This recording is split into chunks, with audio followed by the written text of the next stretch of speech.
So just to give you a brief intro, we're going to do a bit of a run through of RS, the history of our tech stack and how we're evolving into our future target architecture, and then some of the learnings we've taken out of that and that we use to extract to actually build some of the frameworks and tooling that our engineers use in the various teams. So without further ado, who are RS components?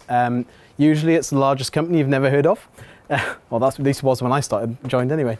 It was founded in 1937, and we now service up to 80 countries, although we're only in 33 markets with different websites.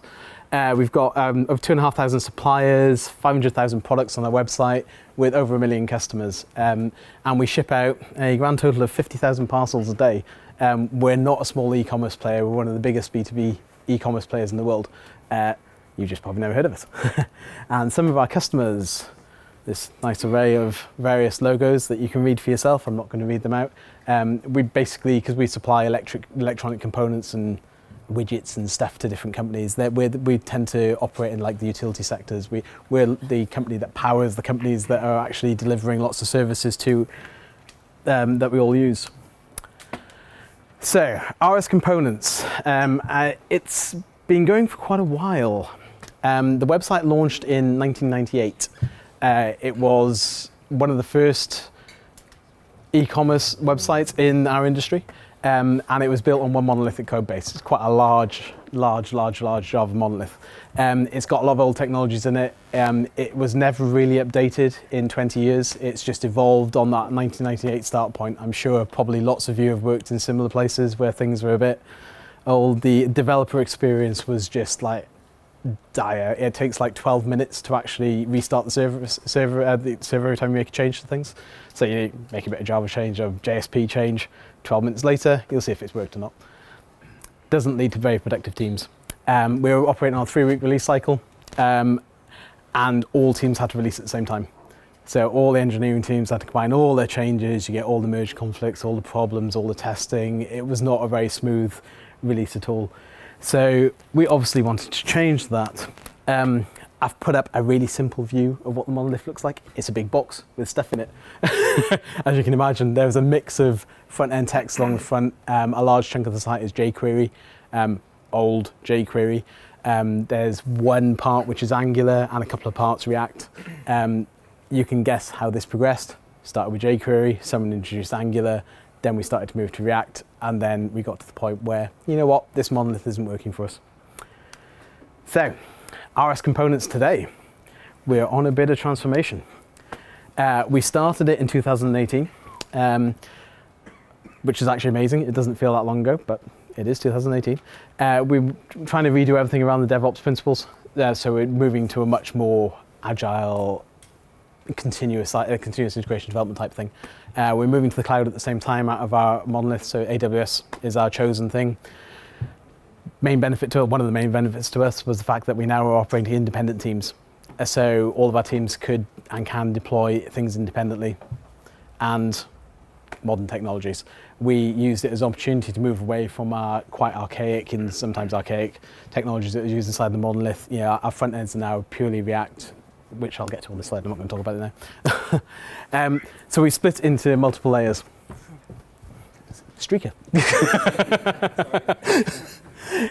We split into multiple layers. So we've got an experience layer which serves out our front ends. The way that we do things in RS, each term owns a page or a couple of pages. Each one of those is owned on a single Next.js server. That'll be running React and using Apollo client to talk to our GraphQL aggregation layers. So behind each individual Next.js application, there is an individual GraphQL aggregation layer. So we did that as a bit of a transformation into the future, which we'll get to shortly, but also it means that we get the performance benefits of having that single query out for what is quite a lot of data in a lot of cases to build up an RS page. And behind that, we have a whole range of microservices built in a range of technologies. Java, JS, and Python are probably the three main ones, although more will probably be added. Now, that was the ideal view. The reality of how that evolved, it didn't quite go to plan. Things got a bit messy. People started connecting GraphQL servers to GraphQL servers. Microservices started connected to the front end. You know, things evolve. Not everything's great. So The future that we are now moving towards, and something which our team is actually delivering a lot of the functionality for, is very similar, but we've changed a few things. So the front-end experience servers, we've built an internal framework called Atlas. I know there is an open source Atlas product out there. It's not that, it's something different. So Atlas, which we'll talk about in quite a bit of depth later, is trying to extract a lot of the common functionality that all the teams are duplicating across all the Next.js applications they're building. Behind that, we are moving away from the individual aggregated GraphQL services to a federated GraphQL. That's using the Apollo Federation stuff. So we'll have a single data graph across our entire state. That's backed by a what we call schema services.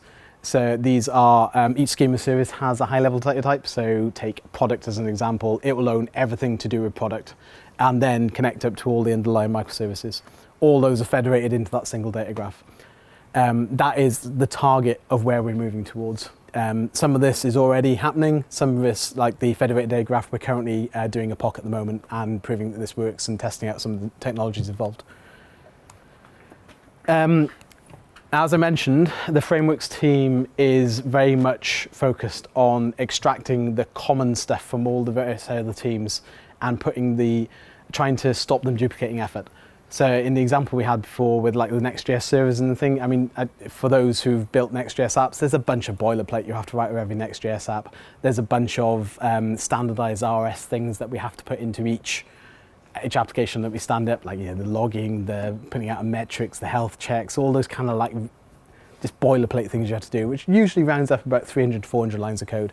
And we've got things like the GraphQL things, aggregation layers were duplicated by putting them into a single federated data graph. We're extracting all that duplication, putting it in one place. So we're going to save a vast amount of engineering effort across the entire organization as we move forward.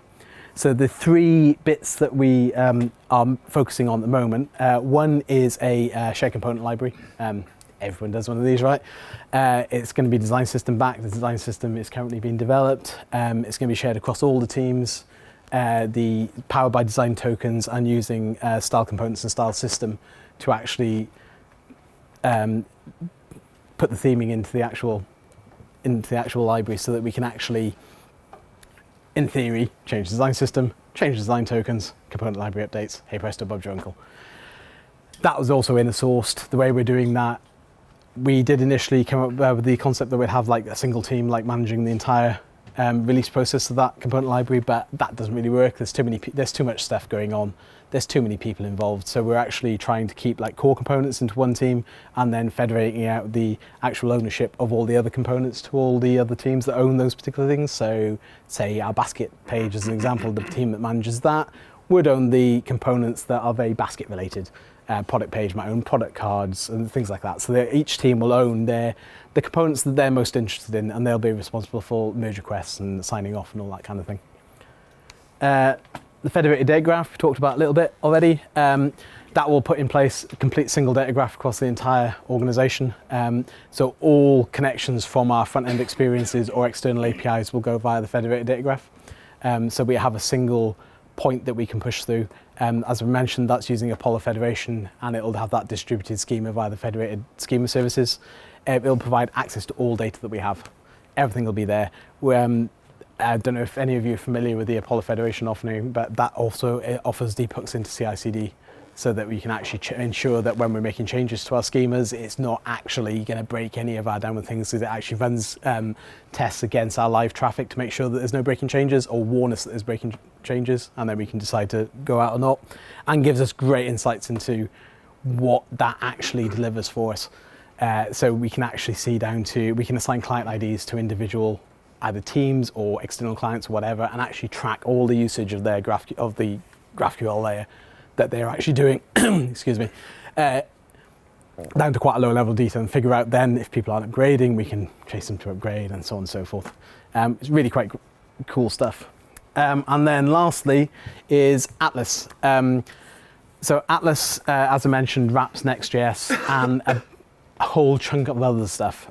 So we include React in it, we include a bunch of other standardized libraries, polyfills, lots of various things. And that basically gives a single dependency that teams can actually just include in their projects, and they get everything baked in. That has a a knock-on effect in that all of these things like when we log out to Datadog, we can actually enforce like standardized formatting on our log messages so that everything's much more easily shareable. Same with the metrics and all the various other bits that go out. And then we can bake in some of the other bits, things like jot tokens. Jot tokens get passed around. We can actually do the extraction of that and pass them into the apps without the actual engineering teams worrying about it, and so on and so forth. Experimentation, etc., etc. It can all go in to that single thing, and they just get it for free with an install. We've built a declarative API around that, so that you build up your experience server in a very declarative way. It stops being quite imperative like you do with next stuff, so you can actually say, oh, I want this route, and I want this to run, and I want this bit of middleware in. It gives quite a nice, simple development experience to people. And the really important thing is we're keeping it dry. By extracting all that common stuff that everyone does, it means that people don't repeat themselves. There's no point everyone doing logging. Everyone has to do logging. I apologize for the coffee machine. It does this random thing every hour or so. So we have to talk up now. And that, of course, results in less code. We've seen instances where an existing application that's migrated from standardized next, just as next, standardized next implementation into Atlas, and the code has shrunk from 200, 300 lines down to 40, 50 lines. Less code, great. Less testing, less everything. You can get things done much faster. So overall, it's faster delivery for all the teams as well. And the really important bit is that it's community driven. So we've put in place the initial version. Then when teams use it, they'll run into use cases where they need to do something different. Example being using rollup to log stuff on the client side. One team did it, we extracted it out, put it in the framework, now all the teams get it. So we can look around at all the various teams, we talk to all the teams on a regular basis, and we find out what is really useful to them and extract it, put it in the framework, and give it to everyone else. And it's all for free, for them, not for us, obviously. I wish it was, but no code's not here yet. So that's basically our three main bits. And Daljit is going to talk through some of the philosophy behind Atlas, because I think this is the really important aspect of this. It's not just about the fact that we're trying to save code and make things easy for people. There's also a bit of philosophy around it, and this is what Daljit's going to talk about. Compared to the slides that you've just seen, the slides that you're going to see now are a little bit unorthodox, and it's going to need some explanation as to what the hell is happening. But by the end of it, I hope you know what the hell is happening at the end of it. So, go. Unorthodox slide number 1. Boxes. So, we have tried to distill the philosophy of what we did in the most abstract way possible, not thousands of words or most complicated pictures or whatnot. The problem, this is the problem that we saw in its most abstract form. So what we're seeing here is we have team A, B, C, and D, okay, in the company. And the boxes are effectively functionality and cross concerns and code base that's shared across teams. So from that, you should be able to infer that this green one, this thing here, every team is doing it. So they might be replicating it, they might be sharing it, don't know. Then you've got another instance where it's 3, there's 2, and then you've got 2 teams probably doing naughty things, things that they shouldn't be doing, but they are. So once me and Andy stepped back and saw from the highest possible level what the hell is going on, we have to design a tool that's going to fit this spectrum, which means that not only do we have to accommodate for the people that need everything done autonomously, there needs to be certain situations where they need to break outside of that box, and they need to have the power to do their individual bespoke things.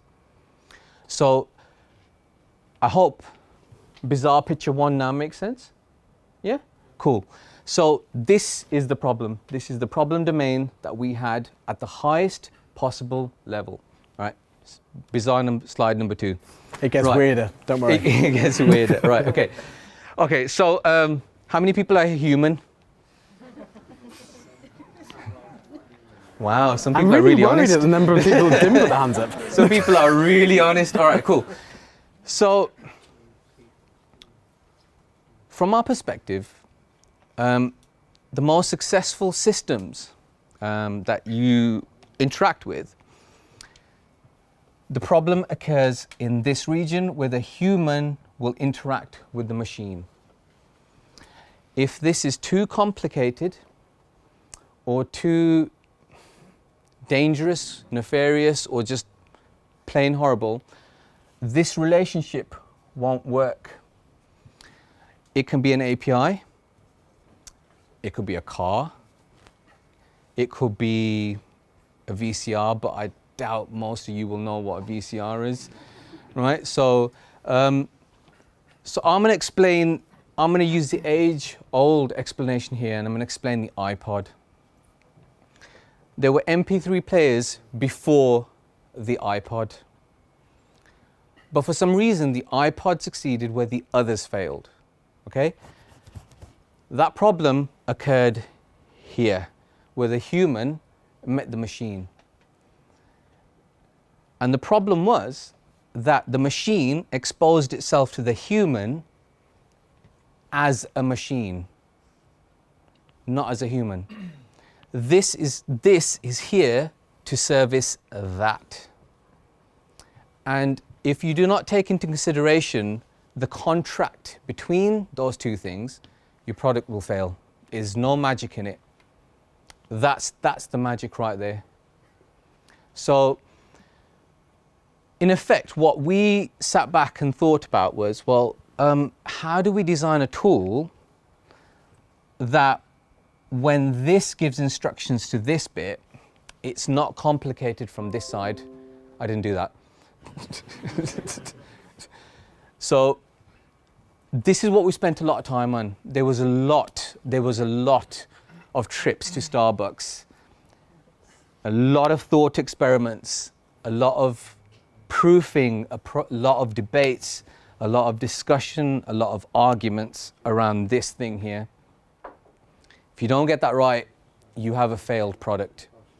And that is across anything, whether it be hardware or software. Who here has used libraries? Yeah? Do you like using complicated libraries or simple ones? Simple ones, right? It makes your job easier. And especially if semantically, you as a human can create a very simple and effective mental model around that library, and you can predict what's going to happen because it's almost working with you rather than against you. Right, so does this bizarre thing now make sense? Yeah? Yeah? All right, cool. Bizarre slide 3. Okay, this is... okay, right. This does look bizarre, doesn't it? Okay. All right, so this is even more important now, okay? Now, this is you, and this is your closed viewpoint on the world, right? This thing here, all right? So going back to that original library problem, the reason why complicated libraries don't work, or you feel uncomfortable with larger libraries, or you feel that they're not something you want to work with, is because, well, when you're concentrating at this point, your brain subconsciously knows that there's that and that still existing outside, and you have to learn it.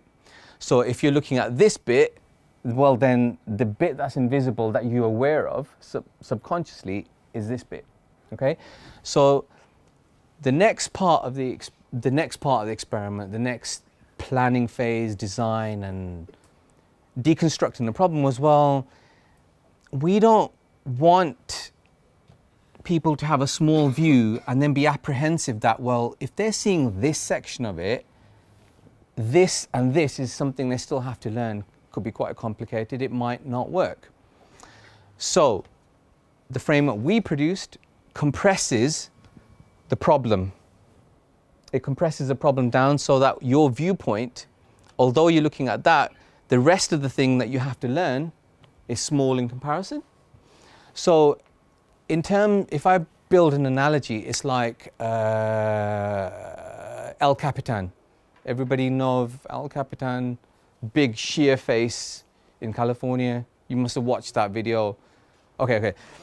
It's a giant cliff, massive cliff, right? So if you're staring at it, it's a sheer cliff. Now, you're aware that there's a huge portion above your head, and there's a certain amount of apprehension, and it feels disconcerting that there's a whole cliff ahead of you, right? This is a stupid analogy. Imagine there's a friendly iceberg, okay? And I know you could be in a ship and you could hit it and you could die, but imagine it's a friendly iceberg. This is an equivalent of seeing just a little bit on top, but the rest of it's hidden away from you, okay? So this is effectively the abstract view of what we were trying to create with the API that we produced. Compress the problem down for the person using it so they don't have to learn a lot to leverage that level of flexibility and ability. They only need to do that. So that's what Andy was inferring to before when he said declarative. When you start the framework up, you declare to it, I want this, this, this, and this. It knows how to do those jobs in the most effective manner possible. It will do them for you. If you've done something wrong at the start, it will stop and it will tell you, can't do it, you did this wrong. So the whole point about it being declarative, you guys must be aware of React. How many people here use React? Okay, you're deferring the problem. You're deferring the problem of trying to manipulate the DOM effectively. You're saying, I don't care about this problem. You are going to do it better than I am. I've got other things to worry about. I've got enough deadlines to worry about. You take care of this. This is that. This is what it's doing. It's compressing that down for you. Next bizarre slide. That's not so bizarre. Okay, so effectively, there's a lot of things that we did in Atlas. Now, the critical bit was these 4 items. So, as Andy alluded to before, one of the most important things we did with Atlas was that we noticed that developers in different teams were doing the same thing again and again. There were certain errors that were happening again and again. And that caused sad developers. So it's not fun when you've got a team sitting there who solved something and then you've got another team sitting here who have to do it again. It's just not a fun experience. So we took away all the boring aspects. We put it into the declarative section and we said, well, we'll do those for you. You don't need to worry about that. There's been many times where engineers have come up to us and said, look, we've got this issue. And we say, well, you don't need to worry about it. Atlas will take care of it. And the smile on their face is probably worth whatever. But they walk away knowing that they're that much lighter, their workload is that much lighter because they don't have to do that.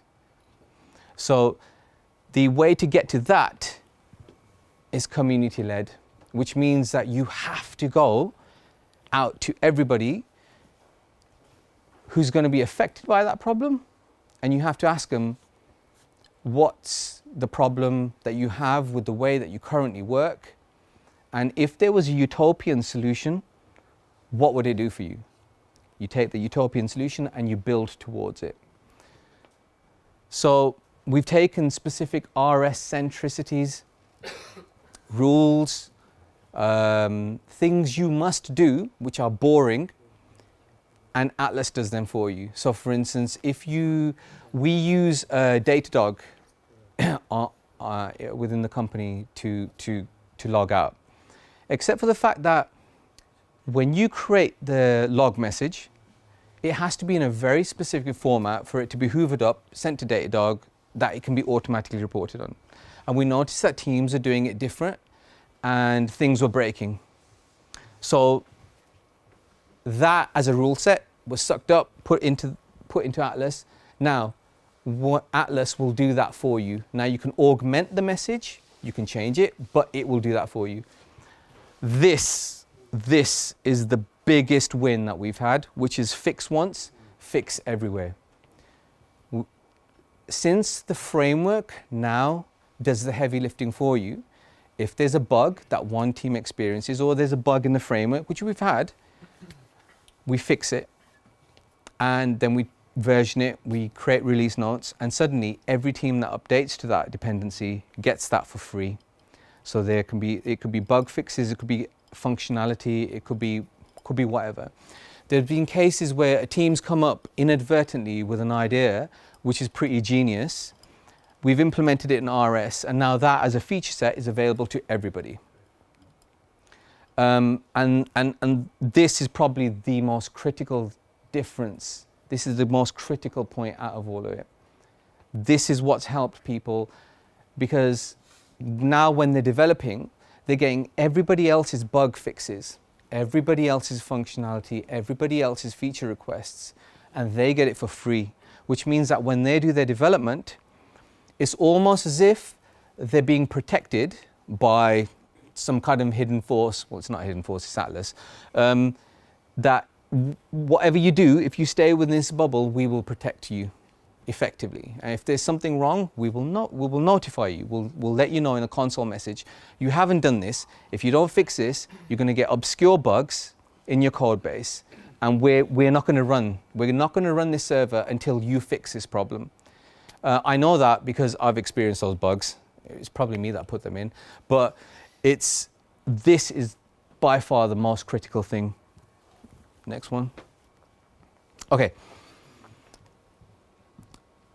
Let's say you guys want to go on this journey for yourself and build a framework. It's been a kind of a baptism of fire as we've been working through this, and I'm thinking, well, if we wanted to impart onto you what we've learnt, what would it be? What's the most valuable lessons? I know that's a cliche, but it starts there. Work smarter, not harder, which is that be vigilant of problems around you. So my personal rule is, if I do the same action twice, I automate it for the third time. I don't think about it. No matter how long it takes me, I automate it for the third time round. The first time, well, you're doing it for the first time. The second time, it might be a fluke. But if it happens then, I automate it. Be smart, don't work hard. Because at the end of the day, it comes down to you needing to be happy in the jobs that you're doing. If you're happy developers or engineers, you're more productive. And that's the philosophy that we're driving at here. This is critical. Look around you. Often the problems are staring you in the face, which is that a lot of the times when you're trying to fix an issue, sometimes, I don't know about you guys, but I have had in the past an inclination to look at the most complicated thing first. It's something you learn over time to not do. And I've been taught that lesson by my children, that it's not necessarily the most complicated way of fixing the problem which is the best, is the simplest and most effective way. It's the most direct route in.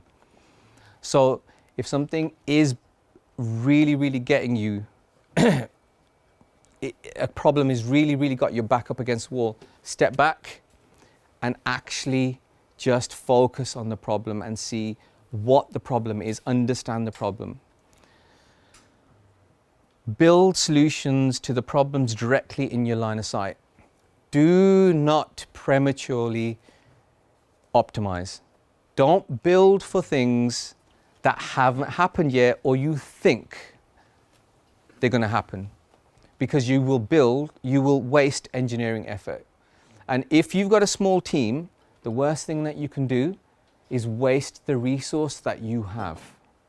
You have to be clever with your time. You get a finite amount of it, whether it be work or whatever. Use it wisely. Look at the problem in front of your face, focus on that. This helps more than I originally anticipated, because I hate meetings, is include as many relevant people as possible. The broader your understanding of the problem, the better your solution will be. Often, when you speak to people, they will give you an insight that you've never seen before, and you have to understand it from that perspective. It's insights and perspectives that can often build your best solutions. This one hurts the most. Be ready to be on your own, because if you build a framework, there won't be a solution on Stack Overflow or Google. And when you're in that space, be ready to dive into source code. Be ready to build and think. They don't have to be world-class solutions. You just need to fix the problem at hand. And this is where people like, if you can bounce ideas and you can have thought experiments, it's useful. But be vigilant that this is going to cause you issues if you decide to build a framework. But if you follow these things, you will effectively build a really good solution. So, I mean, I don't know what more I can say on that, but thank you. As a function.